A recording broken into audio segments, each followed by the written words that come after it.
కూడి వచ్చిన మీకు అందరికీ కూడా ప్రభు అయిన యేసుక్రీస్తు నామంలో శుభాభివందనాలు తెలియపరుస్తున్నాను. ఈ సంవత్సరంలో ఇది చివరి ఆదివారం కదా. దేవుడు ఈ 2024 సంవత్సరంలో మొదటి ఆదివారం నుంచి ఈ చివరి ఆదివారం వరకు కూడా మనల్ని కాచి కాపాడి సజీవుల లెక్కలో ఉంచాడు. ఎన్నో అపాయ ప్రమాదాలు, ఎన్నో సాతాను దాడులు, ఎన్నో ప్రమాదాలు, ఎన్నో సమస్యలు, ఎన్నో ఇరుకులు, ఎన్నో ఇబ్బందులు ఎన్ని వచ్చినా కూడా మన దేవుడు వాటన్నిటి నుంచి మనల్ని విడిపించి తప్పించి ఈ దినం సజీవుల లెక్కలో మనల్ని ఉంచినాడు. హల్లెలూయా కదా. ఈ దినాన్ని చూడలేకుండా, ఈ సమయాన్ని చూడలేకుండా, ఈ ఆదివారాన్ని చూడలేకుండా ఎంతో మంది మట్టికి మన్నైపోయి ఉన్నారు కదా. 2024 జనవరిలో ఉన్నటువంటి వారు ఈ డిసెంబర్ చివరి ఆదివారంలో లేరు, చాలామంది లేరు, ఈ లోకాన్ని విడిచిపెట్టారు. ప్రియ దేవుని బిడ్డలారా, మనమైతే సజీవంగా ఉన్నాము అనంటే ఏదో అది మన బలము, మన శక్తి, మనం తీసుకుంటున్నటువంటి డైట్ ఇది కాదు. ప్రియ దేవుని బిడ్డలారా, ఈ దినం మనం సజీవుల లెక్కలో ఉన్నాము అనంటే అది కేవలం మన యేసయ్య కృప, అంతకు మించి ఇంకా ఏది లేదు. ప్రియ దేవుని బిడ్డలారా, ఆయన వాత్సల్యత ఎడతెగక నిలుచుచున్నది గనుకనే ఈరోజు మనము సజీవులముగా ఉన్నాం. కాబట్టి సజీవులే కదా నిన్ను స్తుతిస్తారు అని దేవుని వాక్యం సెలవిస్తుండగా, సజీవులమైన మనం ఆయనను స్తుతించే వారముగా, ఆయనను ఆరాధించే వారముగా, ఆయనకు కృతజ్ఞలమై జీవించే వారముగా మనము ఉండాలి. ఈ 2024 సంవత్సరములో ఎన్నోసార్లు తప్పిపోయినాం, ఎన్నోసార్లు దేవుణ్ణి దుఃఖపెట్టినాం, ఎన్నోసార్లు దేవుణ్ణి బాధ పెట్టినటువంటి సందర్భాలు మన జీవితంలో ఉన్నాయి. ఆయన చెప్పిన దానికి వ్యతిరేకంగా బ్రతికినటువంటి సందర్భాలు ఉన్నాయి. యోనా కదా, ఆ దేవుడు చెప్పిన మాటకు వ్యతిరేకమైనటువంటి దిశలో ఏ విధంగా ప్రయాణం చేశాడో అలాంటి సందర్భాలు మన జీవితంలో కూడా ఉన్నాయి. ఎన్నో సందర్భాలు, 1, 2 అని చెప్పలేం. ఎన్నో సందర్భాలు ఈ 2024 సంవత్సరంలో ఎన్నో సందర్భాలు దేవునికి వ్యతిరేకంగా జీవించినటువంటి సందర్భాలు, వాక్యము విని విడిచిపెట్టినటువంటి సందర్భాలు, వాక్యానుసారంగా జీవించలేనటువంటి సందర్భాలు, దేవుని ఉగ్రతకు గురైనటువంటి సందర్భాలు ఉన్నాయి. అయినప్పటికీ కూడా మన దేవుడు మన జీవితంలో నమ్మదగిన దేవుడుగా ఉన్నాడు. హల్లెలూయా. మన జీవితంలో ఆయన ఎలా ఉన్నాడనంటే కృప కలిగిన దేవుడుగా, దీర్ఘశాంతం కలిగినటువంటి దేవుడుగా, బహుకృప కలిగినటువంటి దేవుడుగా మన జీవితంలో ఉన్నాడు. ఆయన కృప, ఆయన వాత్సల్యత, ఆయన దీర్ఘశాంతం, ఆయన క్షమాపణ మన జీవితంలో దొరుకుతున్నది గనుకనే ఇంకా మనము బ్రతికి ఉన్నాం, ఇంకా సజీవుల లెక్కలో మనము ఉన్నాం. మనము ఈ సంవత్సరములో ఈ చివరి ఆదివార దినములో మనం ఉన్నాం కాబట్టి మనము దేన్ని జ్ఞాపకం చేసుకోవాలి అని అంటే, మనము తప్పిపోయినటువంటి స్థితిని మనము జ్ఞాపకం చేసుకోవాలి. ఎన్నిసార్లు తప్పిపోయినామో మనము తప్పిపోయిన స్థితిని మనము జ్ఞాపకం చేసుకుంటూ దేవుని యొక్క విశ్వాస్యతను, దేవుని యొక్క నమ్మకత్వాన్ని మనము జ్ఞాపకం చేసుకొని దేవుణ్ణి మన మనసారా దేవుని స్తుతించే వారముగా మనము ఉండాలి. అంతేకాదు, రానున్న ఈ నూతన సంవత్సరములో ఇది మొదలుకొని మన జీవిత కాలమంతా కూడా కృతజ్ఞులమై జీవించాల్సినటువంటి అవసరత ఉన్నది. కృతజ్ఞత లేని వారు అరణ్యములో కూలిపోయినట్టుగా మనం చూస్తూ ఉన్నాం. కాబట్టి మనం కృతజ్ఞత లేని వారంగా ఉండటానికి వీలు లేదు. మనము కృతజ్ఞత కలవారముగా ఉండాలి. అందుకే కుష్ఠరోగులు 10 మందిని శుద్ధి చేసినప్పుడు, దేవుడు స్వస్థపరిచినప్పుడు 9 మంది రాలేదు కదా, ఒక్కడు వచ్చినాడు. ఒక్కడు తిరిగి వచ్చి దేవునికి కృతజ్ఞతాస్తుతులు చెల్లించినట్లుగా మనం చూస్తూ ఉన్నాం. ప్రియ దేవుని బిడ్డలారా, 9 మంది కూడా వెనకాల అటే తిరిగి వెళ్ళిపోయినారు, కానీ ఒక్కడొచ్చి దేవునికి కృతజ్ఞతాస్తుతులు చెల్లించినట్లుగా మనం చూస్తూ ఉన్నాం. కాబట్టి ఆ 9 మంది లెక్కలలో మనం ఉండొద్దు. మనం ఎవరి లెక్కలో ఉండాలి? ఆ ఒక్కడు ఏ విధంగా వచ్చినాడు ఆ విధంగా మనం కృతజ్ఞులమై జీవించాల్సినటువంటి అవసరత ఉన్నది. ప్రియ దేవుని బిడ్డలారా, మనం కృతజ్ఞులమై జీవించాలి. అనుదినము, అనుక్షణము, ప్రతి దినము కూడా మనము కృతజ్ఞత గలవారముగా జీవించాలి. ఎందుకు అనంటే దేవుడు మన జీవితంలో నమ్మదగిన వాడుగా ఉన్నాడు. కాబట్టి మనము కృతజ్ఞులమై జీవించాలి. హిజ్కియా ప్రార్థన చేస్తాడు కదా, ఏమని ప్రార్థన చేస్తాడు? యెషయా గ్రంథం 38వ అధ్యాయం 3వ వచనంలో ఆయన అంటాడు, యెహోవా అక్కడ ప్రవక్త వచ్చి చెప్తాడు, హిజ్కియా నువ్వు మరణం అవుతున్నావు, నువ్వు జాగ్రత్త, నీ ఇల్లుని చక్కబెట్టుకో అని అన్నప్పుడు హిజ్కియా చేసేటటువంటి ప్రార్థన ఎలా ఉన్నదో తెలుసా? యెహోవా యథార్థ హృదయుడనై నేను సత్యముతో నీ సన్నిధిని ఎట్లు నడుచుకుంటునో, నీ దృష్టికి అనుకూలముగా సమస్తమును నేను ఎట్లు జరిగించుతునో కృపతో జ్ఞాపకం చేసుకో అయ్యా అని కన్నీళ్లు విడుస్తూ ప్రార్థన చేశాడట.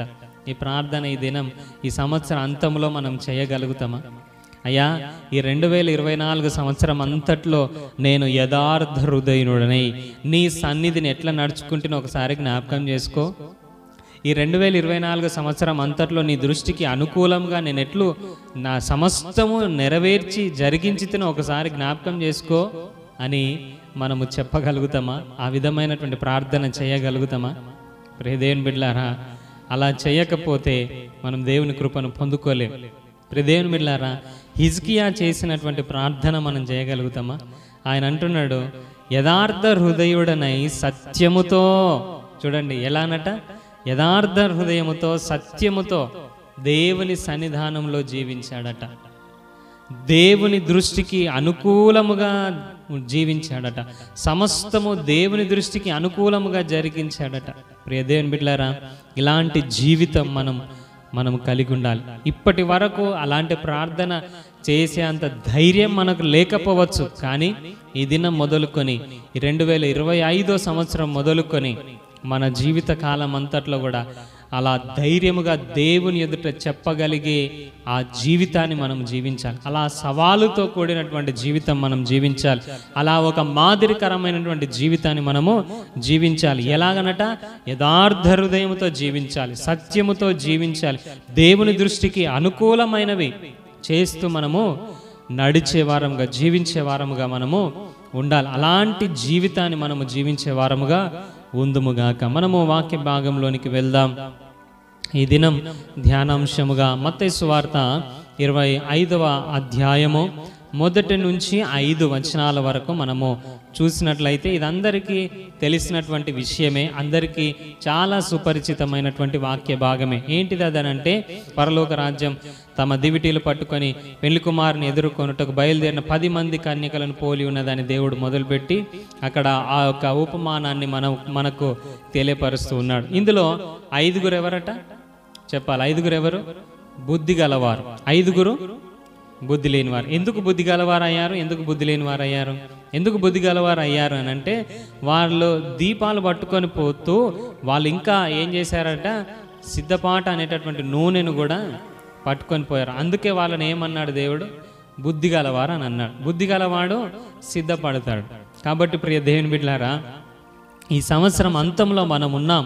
ఈ 2025 కొరకు, దేవుని రాజ్యం కొరకు, దేవుని రాకడ కొరకు మనం ఏం చేయబడాలి?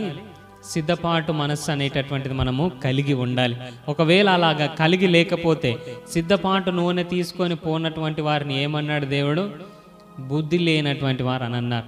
ఒక మాట, ఈ మాట ఎవరైనా మనల్ని బుద్ధి లేదా నీకు అని అంటే ఎంత కోపం వస్తుందా కదా? నన్ను బుద్ధి లేదా అని అంటావా? నాకు జ్ఞానం లేదని అంటావా? నాకు తెలివి లేదని అంటావా? అమ్మా నన్ను గంత మాట అంటావా? ప్రియ దేవుని బిడ్డలారా, ఇక్కడ బైబిల్లో రాయబడింది 5 బుద్ధి కలిగిన వారట, 5 బుద్ధి లేని వారట. బుద్ధి కలిగిన వారు ఎవరు చెప్పండి? సిద్ధపాటు కలిగినటువంటి వారు. బుద్ధి లేని వారు ఎవరు?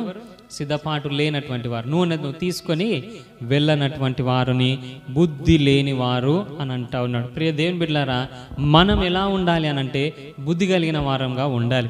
దేవుని వాక్యం సెలవిస్తుంది, జ్ఞానము లేకయే నా జనులు నశిస్తున్నారని దేవుని వాక్యం సెలవిస్తుంది. ఆ విధంగా నశించడానికి వీల్లేదు. బుద్ధి లేని వారు అని అనబడటం మాత్రమే కాదు, పెండ్లి కుమారుడు వచ్చినప్పుడు వీరు వెలుపలికి త్రోసివేయబడ్డారు, లోపలికి ఆ పరలోక రాజ్యానికి అంగీకరించబడలేదు, ఆ పెండ్లి విందుకు అంగీకరించబడలేదు. వీళ్ళు ఏం చేయబడ్డారు? బుద్ధి లేనటువంటి వారు వెలుపటికి త్రోసివేయబడ్డారు. ప్రియ దేవుని బిడ్డలారా, ఇంత బతికి మనం త్రోసివేయబడే స్థితిలోనికి వెళ్ళకూడదు కదా. ఇంత జీవితాన్ని జీవించి, ఇంత క్రైస్తవ జీవితాన్ని కొనసాగించి, ఇంత నిష్ఠగా మనము మందిరానికి వచ్చి, ఇంత భక్తి చేసి మనము త్రోసివేయబడితే, పరలోక రాజ్యం వెలుపలకి వెలివేయబడితే మన భక్తికి ప్రయోజనం ఏంటి చెప్పండి? దేవుని బిడ్డలారా, అందుకే దేవుడు అంటున్నాడు ఈ సంవత్సరం అంతట్లో మనం ఎలా ఉండాలని దేవుడు కోరుకుంటున్నాడు అని అంటే బుద్ధి కలిగిన వారుగా ఉండాలి. అంటే మనము సిద్ధపాటు కలిగి ఉండాలి. సిద్ధ మనస్సు అనేటటువంటి జోడు తొడుక్కొని ఉండాలి.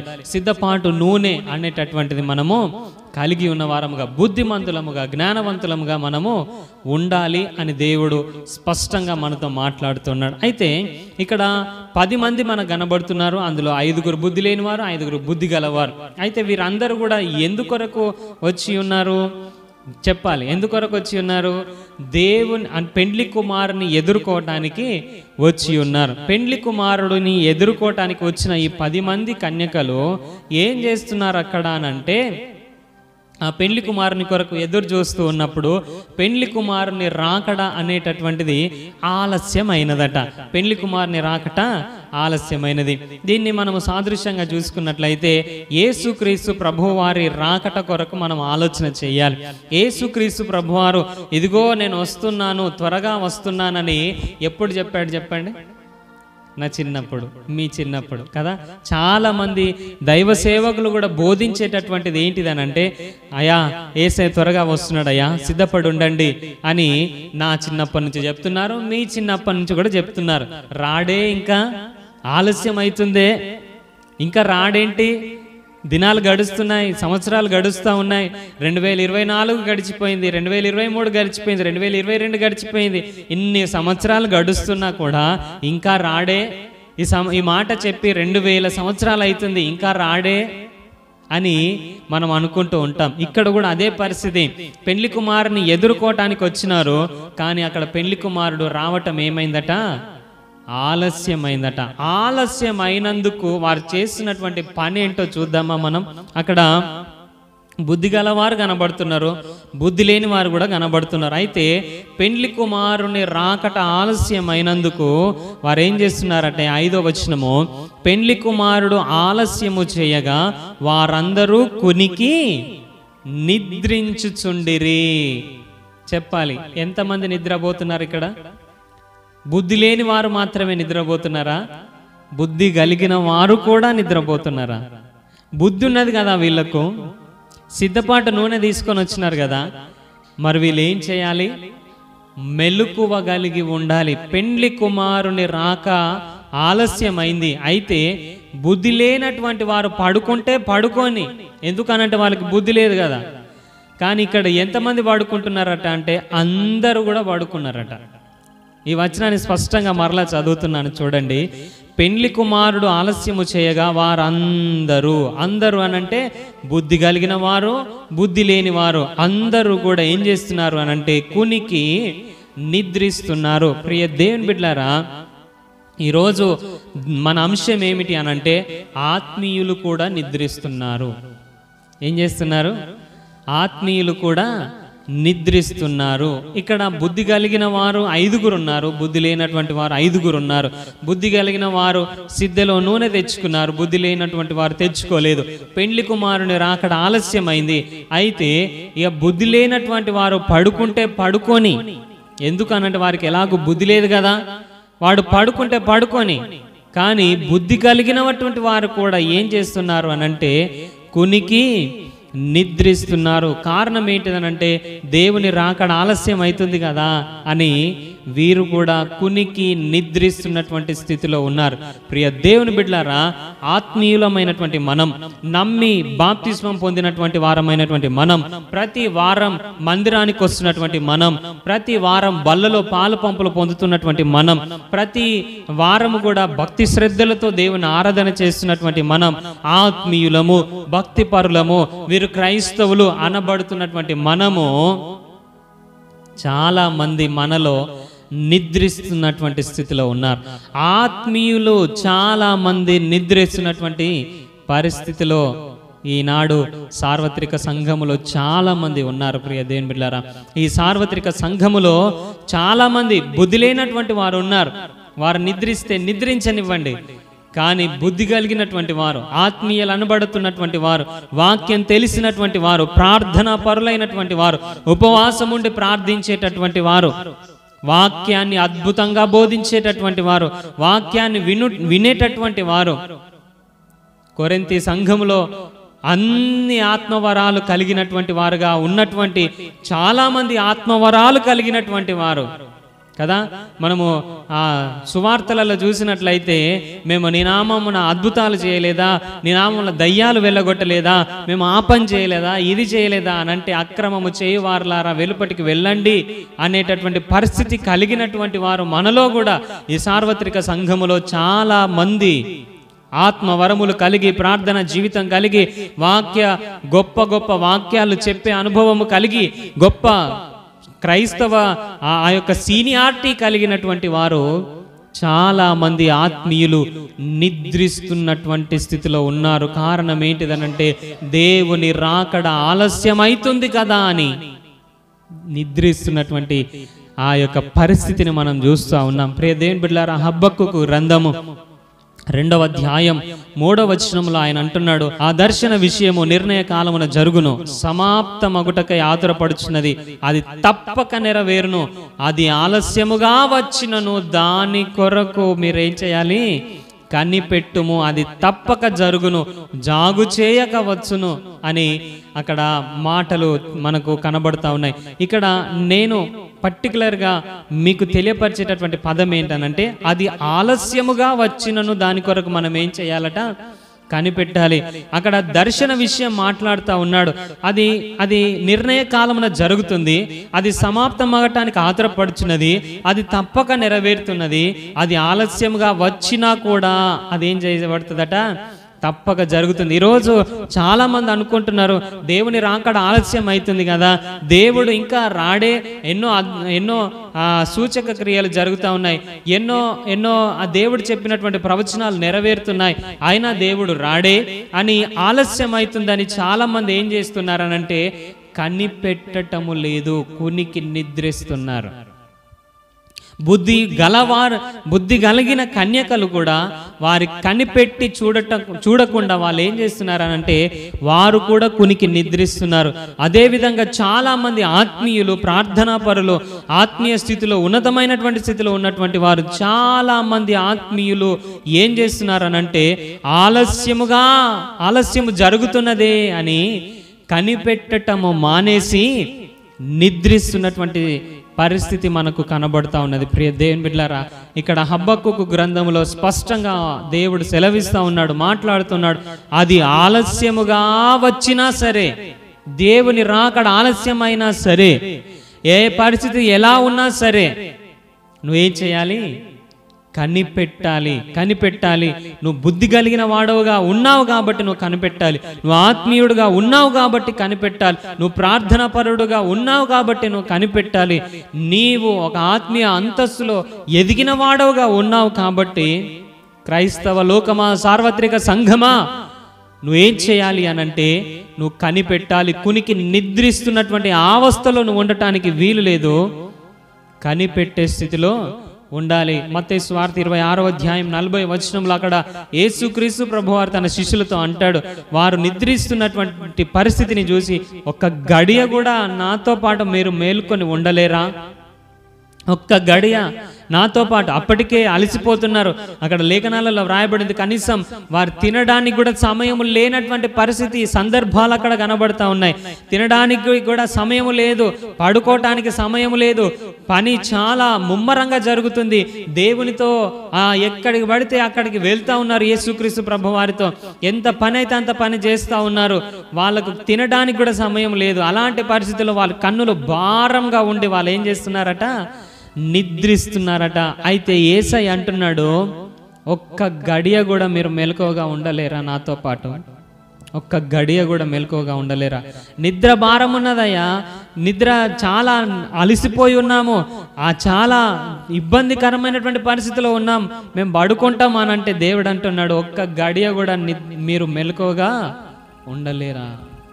దేవుని బిడ్డలారా, ఈ దినం నీ జీవితంలో కూడా చాలా అలసినటువంటి స్థితిలో ఉన్నావేమో, కనిపెట్టి నిరాశతో ఉన్నావేమో, ఇక దేవుడు రావట్లేదే అని అనుకుంటున్నావేమో, ఇంతకాలం పరిశుద్ధంగా జీవిస్తే ఇంకా ఏం దొరుకుతుందిలే అని కృంగిపోయి నిద్రావస్థలోనికి వెళ్ళినటువంటి స్థితిలో ఉన్నావేమో. ఇంతకాలం పరిశుద్ధంగా జీవించిన కదా, ఇంతకాలం ప్రార్థనలో కొనసాగిన కదా, ఇంతకాలం వాక్యానుసారంగా జీవించిన కదా, ఇంతకాలం నీతిగా బ్రతికిన కదా, ఇంకా రాడే యేసయ్యా, ఇంకా నా నిరీక్షణకు, ఇంకా నా భక్తికి ప్రతిఫలం దొరకట్లేదే అని కనిపెట్టటము మానేసి నిద్రిస్తున్నటువంటి స్థితిలో ఉన్నావేమో. దేవుడు అంటున్నాడు, ఒక్క గడియ, అది ఆలస్యమైనా, అది లేట్ అయినా కూడా నువ్వేం చేయాలి? కనిపెట్టే స్థితిలో ఉండాలి. ప్రియ దేవుని బిడ్డలారా, హెబ్రీ పత్రిక 10వ అధ్యాయం 36వ వచనంలో అంటాడు, మీరు దేవుని చిత్తమును నెరవేర్చిన వారై వాగ్దానము పొందు నిమిత్తము మీకు ఏం అవసరమో ఓరిమి అవసరము. మీరు దేవుని చిత్తాన్ని నెరవేర్చిన వారే కాదనట్లేదు, దేవుని కొరకు నీతిగా బ్రతికిన వారే కాదనట్లేదు, ఆత్మీయులే కాదనట్లేదు, భక్తిపరులే కాదనట్లేదు, పరిశుద్ధులే కాదనట్లేదు, ప్రార్థనా పరులే కాదనట్లేదు. అయితే మీకు చేయబడిన వాగ్దానము మీరు పొందుకోవాలి అనంటే మీకు ఏం అవసరమో ఓరిమి అవసరము. అది ఆలస్యమైనా మీకేం అవసరము? ఓరిమి అవసరం. అందుకే ప్రకటన గ్రంథము 2వ అధ్యాయం 25వ వచనంలో అంటాడు, నేను వచ్చు వరకు మీకు కలిగి ఉన్న దాన్ని గట్టిగా పట్టుకోమని అంటాడు. నేను వచ్చేంత వరకు, అది నేను ఆలస్యం చేసిన, అది లేట్ అయినప్పటికీ మీరు కనిపెట్టి ఉండాలి, ఓపికతో ఉండాలి, సహనముతో ఉండాలి. మీకు కలిగినటువంటి ఆ నిరీక్షణను గట్టిగా పట్టుకోవాలి, నీకు కలిగినటువంటి ఆ ప్రేమను గట్టిగా పట్టుకోవాలి, నీకు కలిగినటువంటి యథార్థమైన జీవితాన్ని నువ్వు గట్టిగా పట్టుకోవాలి, నీకు కలిగినటువంటి ఆ విశ్వాసంను గట్టిగా పట్టుకోవాలి. నువ్వు ఏది కలిగి ఉన్నావో క్రీస్తులో, ఏది కలిగి కనిపెట్టుకొని ఉన్నావో, దేవుని రాకడ కొరకు ఎదురు చూస్తున్నావో, దానిని నువ్వు గట్టిగా పట్టుకోవాలి. గట్టిగా పట్టుకోకపోతే ఏమైతుంది తెలుసా? నువ్వు నిద్రిస్తే నీ చేతిలో నుండి జారిపోతుంది. ప్రియ దేవుని బిడ్డలారా కదా, చిన్నపిల్లలు చేతిలో వారి ఆట వస్తువులు పట్టుకొని పడుకుంటారు కదా, ఆడుకొని అలాగే పట్టుకొని పడుకుండిపోతారు. వాళ్ళు డీప్ స్లీప్లోకి వెళ్ళిపోయిన తర్వాత అది చేతిలో నుంచి ఏమైపోతుంది? జారిపోతుంది. ప్రియ దేవుని బిడ్డలారా, ఈరోజు నీవు కూడా నిద్రావస్థలో ఉంటే, ఆత్మీయురాలుగా నీవు నీకు కలిగి ఉన్న దాన్ని పట్టుకొనే ఉన్నావు, అయినప్పటికీ నువ్వు నిద్రిస్తున్నటువంటి స్థితిలో ఉంటే, నువ్వు నిద్రలోకి వెళ్ళినప్పుడు అది ఏం చేయబడుతుందనంటే నీ చేతిలో నుండి జారిపోతుంది. కాబట్టి దేవుడు అంటున్నాడు, నేను వచ్చేంత వరకు, నీకు చేయబడిన వాగ్దానం నెరవేర్చబడేంత వరకు మీకు ఓర్పు అవసరం, ఓరిమి అవసరం, కనిపెట్టుట అవసరం. మీరు గట్టిగా పట్టుకొని ఉండాల్సినటువంటి అవసరత ఉన్నది అని దేవుడు సెలవిస్తూ ఉన్నాడు. పరమ గీతముల గ్రంథం 3వ అధ్యాయం 1వ వచనాన్ని మనం చూసినట్లయితే అక్కడ రాయబడినటువంటి మాట చూడండి, రాత్రి వేళ పరుండి నేను నా ప్రాణ ప్రియుణ్ణి వెదికినను అతను కనబడలేదట. ఎలా వెతుకుతుందట ఈవిడ? రాత్రి వేళ పడుకొని దేవుని వెతుకుతా ఉన్నదట, పడుకొని వెతుకుతున్నదట. ఆత్మీయులమైనటువంటి మనము నిద్రించి దేవుని వెతకటం అది చాలా దౌర్భాగ్యమైనటువంటి పరిస్థితి. నిద్రించి వాగ్దానాల కొరకు కనిపెట్టడం, వాగ్దానాలు నెరవేర్చబడాలి అని అనుకోవటం, అది చాలా దారుణమైనటువంటి పరిస్థితి. ప్రియ దేవుని బిడ్డలారా, ఇక్కడ ఈవిడ పడుకొని వెతుకుతున్నదట. మనం కూడా మన ఆత్మీయ స్థితిలో చాలాసార్లు నిద్రించి దేవుని వెతుకుతాం, నిద్రించి వాగ్దానాల కొరకు కనిపెడతాం, నిద్రించి దేవుని రాకడ కొరకు ఎదురు చూస్తాం, నిద్రించి మనకు కావాల్సింది దొరకాలని వెతుకుతాం. కానీ దేవుడు ఏమంటున్నాడనంటే, రోమా పత్రిక 13వ అధ్యాయం 11వ వచనములో, మరియు మీరు కాలము నెరిగి నిద్ర మేలుకొను వేళ అనేదని తెలుసుకొని అలాగు చేయుడి అని అంటాడు. విశ్వాసమైనప్పటికంటే రక్షణ ఇప్పుడు మరీ సమీపంగా ఉన్నది. కాలము నెరిగి నిద్ర మేలుకోవాలి. మనం పడుకొని వెతికే స్థితిలో ఉండొద్దు, పడుకొని కనిపెట్టే స్థితిలో ఉండొద్దు, పడుకొని ఇంకా రాడే అని మనం కునికి నిద్రించే స్థితిలో మనము ఉండద్దు. ప్రియ దేవుని బిడ్డలారా, మనం ఎలా ఉండాలట? కాలము నెరిగి మనము నిద్ర మేలుకొనే వేళ అయినదని మనము గుర్తించాల్సినటువంటి అవసరం ఉన్నది. ఇంతకాలం నువ్వు భక్తిపరుడవే, ఆత్మీయుడవే అని అనుకుంటున్నావేమో, అయినా నిద్రిస్తున్నటువంటి స్థితి నీలో ఉన్నదేమో. అయితే దేవుడు ఈ ఉదయకాల సమయంలో తట్టి లేపుతున్నాడు, కాలము నెరిగి నిద్ర మేలుకో అని అంటా ఉన్నాడు. ఇది అంత్యకాలం, ఇది దేవుని రాకడకు అతి సమీపమైనటువంటి కాలం. నీ భక్తి, నీ యొక్క విశ్వాసము, నీ యొక్క ప్రేమ, నీ యొక్క ఆత్మీయ జీవితము పరీక్షింపబడే కాలం. నువ్వు మేల్కొని ఉండాలి, నువ్వు కనిపెడుతూ ఉండాలి. ఆలస్యమైనప్పటికీ కనిపెట్టాలి, ఓపికతో కనిపెట్టాలి. మనకున్నటువంటి దాన్ని గట్టిగా పట్టుకొని ఉండాలి. పరుండి వెతికే వారంగా ఉండొద్దు. కాలము నెరిగి మేలుకొని మనము వెతికే వారముగా, కనిపెట్టే వారముగా ఉండాలి. ఎఫెసీలకు రాసినటువంటి పత్రిక 5వ అధ్యాయం 14వ వచనంలో అంటాడు, అందుచేత నిద్రించుచున్న నీవు మృతులలో నుండి లెమ్ము, క్రీస్తు నీ మీద ప్రకాశించునని ఆయన చెప్పుచున్నాడు. ఎక్కడి నుంచి లేవాలట ప్రియ దేవుని బిడ్డలారా? పడుకుంటున్నటువంటి నీవు ఎక్కడి నుంచి లేవాలి? మృతులలో నుండి లేవాలి. పడుకున్నోడిని మృతులలో నుండి ఎందుకు లేమంటున్నాడు ఇక్కడ అంటే, మన ఆత్మీయ స్థితిలో మనము గనక నిద్రించినట్లయితే అది మరణానికి దారి తీస్తుందని అర్థం. మరణానికి దారి తీస్తుంది. ఆత్మీయ జీవితంలో నువ్వు నిద్రించిన స్థితిలో ఉన్నట్లయితే, ఆత్మీయ స్థితిలో నువ్వు పడుకున్నట్లయితే అది దేనికి దారి తీస్తుంది? మరణానికి, ఆత్మీయ పతనానికి దారి తీస్తుంది. కాబట్టి నువ్వు నిద్ర మేల్కొన్నవాడవుగా ఉండాలి, నువ్వు కనిపెట్టేవాడవుగా ఉండాలి, ఓపికతో కనిపెట్టేవాడవుగా, నీ కలిగి ఉన్న దాన్ని గట్టిగా పట్టుకొని కనిపెట్టేవాడవుగా ఉండాలి. అది ఆలస్యమైన కరెక్ట్ టైం లేదు కాబట్టి నేను పడుకున్నా, కరెక్ట్ చెప్పిన టైంకు రాలేదు కాబట్టి నేను పడుకున్నా అంటే కుదరదు ప్రియ దేవుని బిడ్డలారా. ఒకవేళ ఆలస్యమైనా కూడా నువ్వు ఏం చేయాలి అని అంటే కనిపెట్టాలని దేవుని వాక్యం సెలవిస్తుంది. నువ్వు నిద్రించిన స్థితిలోనికి వెళ్ళొద్దు. ఎందుకు అనంటే, నిద్రిస్తే అది మరణానికి దారి తీస్తుంది. మరణించిన వారు దేవుని రాజ్యమును స్వతంత్రించుకోలేరు. ఆత్మీయకంగా మరణించినటువంటి వారు దేవుని రాజ్యాన్ని చూడలేరు. ఆత్మీయకంగా మరణించినటువంటి వారు దేవుని రాజ్యాన్ని స్వతంత్రించుకోలేరు. మెలకువగా ఉండి, ఓపికతో ఉండి, కలిగిన దాన్ని గట్టిగా పట్టుకున్నటువంటి వారు, మెలకువ కలిగి ఉన్నటువంటి వారే ఆ పరలోక రాజ్యములోనికి చేరుతారు. కాబట్టి ప్రియ దేవుని బిడ్డలారా, తెస్సలోనికి రాసినటువంటి మొదటి పత్రిక 5వ అధ్యాయం 6వ వచనంలో అంటాడు, కావున ఇతరుల వలె నిద్రపోక మెలకువగా ఉండాలి అని అంటాడు. ఇతరులు ఎవరు? బుద్ధి లేనటువంటి వారు. బుద్ధి లేని వారు నిద్రిస్తే నిద్రించనివ్వండి, వాళ్ళు కూడా పడుకున్నారు కదా, మేము కూడా పడుకుంటాని బుద్ధిమంతుడుగా నువ్వు పడుకోవడానికి వీలు లేదు. ఇతరుల వలె నిద్రపోక నువ్వు మెలకువగా ఉండాలి. వారు బుద్ధి లేని వారిని చూసుకొని నీ ఆత్మీయ స్థితిలో దిగజారటానికి వీలు లేదు. బుద్ధి లేనటువంటి వారిని చూసుకొని నీ ప్రేమలో దిగజారటానికి వీలు లేదు.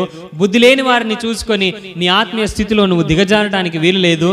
బుద్ధి లేని వారిని చూసి నువ్వు కనిపెట్టడం మానేయటంలో అర్థము లేదు ప్రియ దేవుని బిడ్డలారా. కాబట్టి నువ్వు బుద్ధి గలవాడిగా, నువ్వు ఆత్మీయుడుగా నువ్వేం చేయాలనంటే, ఆలస్యమైన నువ్వు కనిపెట్టుకొని ఉండాలి, నువ్వు సిద్ధపడి ఉండాలి, ఓపికతో ఉండాలి, నీ కలిగిన దాన్ని గట్టిగా పట్టుకోవాలి. ఒకవేళ ఈ 2024 ఈ చివరి ఆదివారం వరకు కూడా నీవు కనిపెట్టడం లేదు కావచ్చు, నువ్వు ఆత్మీయుడవే నిద్రిస్తున్నటువంటి స్థితిలో నువ్వు ఉండొచ్చు, ఆత్మీయుడవే నీకు ఓర్పు లేకపోవచ్చు, ఆత్మీయుడవే ఇతరులను చూసి, బుద్ధి లేనటువంటి వారిని చూసి, అవిశ్వాసులను చూసి నీ బుద్ధిని నువ్వు కోల్పోతున్నటువంటి స్థితిలో ఉండొచ్చు. మెల్లమెల్లగా వెనకడుగు వేసినటువంటి స్థితిలో నువ్వు ఉండొచ్చు. ఈ 2024 ఈ చివరి ఆదివారం వరకు అదే స్థితిలో నువ్వు ఉన్నావేమో. కానీ ప్రియ దేవుని బిడ్డలారా, అలా ఉండటం దేవుని చిత్తము కాదు. అందుకే నీకు ఆయుష్నిచ్చాడు, ఆరోగ్యమునిచ్చాడు. ఎందుకో తెలుసా? నువ్వు బుద్ధి కలిగిన వాడవుగా దేవుని రాజ్యంలో ప్రవేశించటానికి. బుద్ధి కలిగినటువంటి వారు అందరూ కూడా దేవుని పిలుపుతో లేచారు. ఈ దినం దేవుడు నిన్ను పిలుస్తుండగా నీవు కూడా లేవాలి, నీవు కూడా సిద్ధపడి ఉండాలి, నీవు కూడా కనిపెట్టి ఉండాలి. నీకు ఓపిక అవసరం, నీకు ఓర్పు అవసరం. నీకు కలిగి ఉన్న దాన్ని నువ్వు గట్టిగా పట్టుకొని ఉండటము ప్రాముఖ్యమైనటువంటి విషయం. ఏంటిది నువ్వు కలిగి ఉన్నది? నీ విశ్వాసము, నీ ప్రేమ, నీ ప్రార్థనా జీవితము, నీ భక్తి, నీ యథార్థత, వీటన్నిటిని కూడా నువ్వు గట్టిగా పట్టుకోవాలి. దేంట్లో నువ్వు వెనుకడుగు వేయటానికి వీల్లేదు. దేవుని రాకడ ఆలస్యం అవుతుందని నీ విశ్వాసంలో నువ్వు వెనుకడుగు వేయటానికి వీలు లేదు. దేవుని రాకడ ఆలస్యం అవుతుందని ప్రేమించే విషయంలో వెనుకాడటానికి వీలు లేదు. దేవుని రాకడ ఆలస్యం అవుతుంది కానీ నీ పరిశుద్ధతలో వెనుకడుగు వేయటానికి వీలు లేదు. నువ్వు దిగజారిపోకూడదు. నువ్వు కలిగి ఉన్న దాన్ని గట్టిగా పట్టుకోవాలి. ఇంకా మనము రానున్న దినాలు గడుస్తున్న కొలది మన భక్తి జీవితంలో ఇంకా ఎదుగుతూ ఆయనకు సమీపముగా ఆయన స్వారూప్యంలోనికి మలచబడాలి. కానీ మనము దిగజారటానికి వీల్లేదు. ఆలస్యం అవుతుంది కదా అని మనము భక్తిలో వెనుకడుగు వేయటానికి వీల్లేదు. కానీ మరి ఒక అంతస్తు ఎక్కాలి, మరి ఒక మనము రూపాంతర అనుభవంలోనికి రావాలి. మనం ఆయన స్వారూప్యంలోనికి మలచబడాలి, ప్రేమలో అభివృద్ధి చెందాలి, విశ్వాసంలో అభివృద్ధి చెందాలి, భక్తిలో అభివృద్ధి చెందాలి, ప్రార్థనలో అభివృద్ధి చెందాలి, వాక్యములో అభివృద్ధి చెందాలి. మన భక్తి దినదినము, ఒకవేళ ఆయన రాకడ ఆలస్యమైనప్పటికీ కూడా మనం భక్తి అభివృద్ధి చెందుతూ రావాలి, విస్తరించాలి, ఫలింపులోనికి రావాలి. కానీ వెనుకడుగు వేసే స్థితిలో మనము ఉండకూడదు. ప్రియ దేవుని బిడ్డలారా, దిగజారినటువంటి స్థితిలో మనం ఉండకూడదు. మనము ఎలా ఉండాలట? ఆ రాకడ ఆలస్యమైనప్పటికీ కూడా హబక్కు గ్రంథంలో చెప్పినట్లుగా మనము మెలకువగలిగి ఉండాలి. మనకు ఓపిక అవసరం, ఓర్మి అవసరం, కనిపెట్టి ఉండటము అవసరం. ప్రియ దేవుని బిడ్డలారా, కాబట్టి ఈ ఉదయకాల సమయంలో దేవుడు మాట్లాడుతుండగా, ఈ సంవత్సరం అంతములో ఈ చివరి ఆదివారం రోజున దేవుడు మనతో మాట్లాడుతుండగా మనం సిద్ధపడదామా? బుద్ధి కలిగిన వారంగా సిద్ధపడదాం, సిద్ధపడదాం. మనము సిద్ధపడటమే మాత్రమే కాదు, సిద్ధపడినటువంటి మనము మెలకువగా ఉందాం, కనిపెట్టి ఉందాం, ఓర్పు కలిగి ఉందాం, గట్టిగా పట్టుకొని ఉందాం. దేవుని రాకడ అతి సమీపంగా ఉన్నది. ఒకవేళ అది ఆలస్యమైనప్పటికీ కూడా మనము మన భక్తి జీవితంలో వెనుకడుగు వేసే వారంగా ఉండటానికి వీలు లేదు. లోతు భార్య వెనుక చూసింది, ఉప్పు స్తంభం అయిపోయింది. ప్రియ దేవుని బిడ్డలారా, మనం అలా వెనుక చూసిన వారంగా ఉన్నట్లయితే మనము కూడా విడవబడతాం. వెనుక చూసే అనుభవం మనకున్నట్లయితే, దిగజారిన అనుభవం మనకున్నట్లయితే, నిద్రిస్తున్నటువంటి స్థితిలో మనం ఉన్నట్లయితే మనము విడవబడతాం. దేవుని రాజ్యములో చేరలేం. దేవుడు మన కొరకు సిద్ధపరిచినటువంటి ఆ బహుమానాలను మనము పొందుకోలేం. ప్రియ దేవుని బిడ్డలారా, ఇంత భక్తి చేసి, ఇంత ఆత్మీయ జీవితంలో ముందుకు కొనసాగి, క్రైస్తవ్యంలో ఇంత సీనియారిటీ కలిగినటువంటి మనము నిద్రిస్తున్నటువంటి స్థితిలో ఉండి దేవుడిచ్చే ఆ బహుమానాలను మనము కోల్పోవటానికి వీలు లేదు. దేవుడిచ్చే ఆ ఘనతను మనము కోల్పోవటానికి వీలు లేదు. ఇంకా కొన్ని రోజులైతే, ఇంకొక 2-3 రోజులైతే నూతన సంవత్సరంలో మనం అడుగు పెడతాం. 2025లో అడుగు పెడతాం. కాబట్టి ఈ 2024 వరకు, ఈ చివరి ఆదివారం వరకు మన జీవితం ఎలా ఉన్నదో ఒకసారి మనల్ని మనం పరీక్షించుకుందాం. ఒకవేళ ఆత్మీయులమైనప్పటికీ నిద్రిస్తున్నటువంటి స్థితిలో, కనిపెట్టలేనటువంటి స్థితిలో మనం ఉన్నామేమో ఒకసారి మనల్ని మనం పరీక్షించుకుందాం. ఒకవేళ కనిపెట్టే స్థితి మనలో లేకపోతే మనం కనిపెడదాం. ఓర్పు లేకపోతే ఓర్పు కలిగి ఉందాం.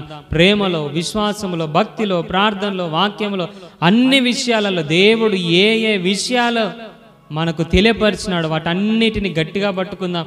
ఓర్పు కలిగి జీవిస్తాం. ఓర్పు కలిగి చివరి వరకు ఉంటేనే జయించు వానికే జీవవృక్ష ఫలం ఇస్తానని అన్నాడు.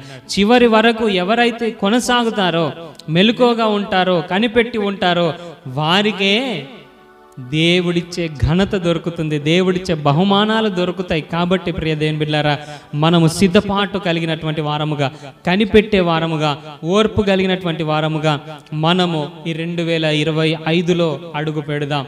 ఇప్పటి వరకు ఆ స్థితి మనలో లేదు కావచ్చు, నిద్రిస్తున్నటువంటి స్థితిలోనే మనం ఉన్నాం కావచ్చు.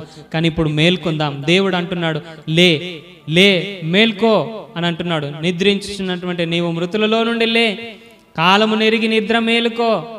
దేవుని క్రీస్తు మహిమ నీ మీద ప్రకాశించే సమయం రాబోతున్నది.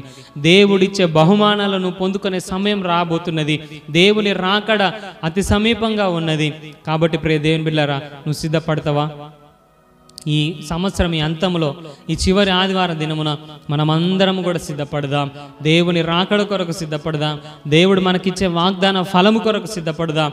ఆ బహుమతుల కొరకు, ఆ ఘనత కొరకు సిద్ధపడదాం. మనం కనిపెట్టి ఉందాం. అట్టి కృప దేవుడు మనకు అనుగ్రహించి నడిపించును గాక. చిన్న మాట మనము ప్రార్థన చేసుకుందాం విన్న వాక్యాన్ని బట్టి.